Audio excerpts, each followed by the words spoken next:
Photographer, প্রত্যেক reporter, প্রত্যেক camera person, প্রত্যেক ড্রাইভার প্রত্যেকটা মুহূর্তে যে আতঙ্কের মধ্যে আছি, এই আতঙ্ক কবে কাটবে? গণমাধ্যমকে পরামর্শ দেবার কোনো প্রয়োজন নেই। গণমাধ্যম জানে তার কি করতে হবে। এই কণ্ঠস্বর গল্পাকারদের, যারা রোজ জীবনের ঝুঁকি নিয়ে রাজপথের গল্প বলেন তাদের।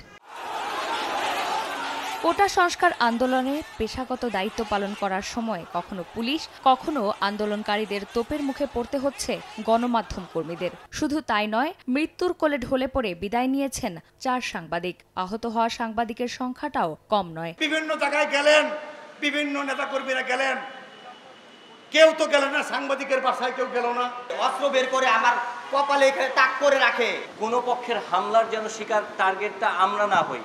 প্রতিবাদে নামেন গণমাধ্যম কর্মীরা। ঢাকা টাইমসের সাংবাদিক মেহেদী হাসান সহ 4 সাংবাদিক হত্যার বিচারের দাবিতে প্লাকার্ড ও ব্যানার হাতে শুক্রবার কারওয়ান বাজারে মানববন্ধন করেন তারা। প্রশ্ন, সবার গল্প যারা পৌঁছে দেন জনগণের কাছে, তাদের হয়ে কথা বলবে কে?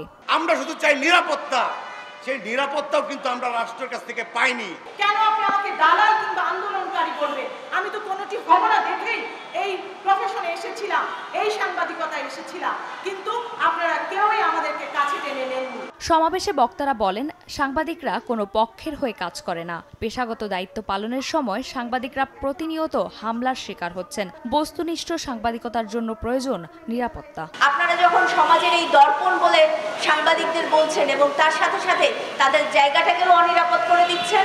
আমরা পুলিশের আক্রোশের শিকার, আমরা সরকারের যে পেটোয়া বাহিনী আছে, পেটোয়া বাহিনী তাদের আক্রোশের শিকার।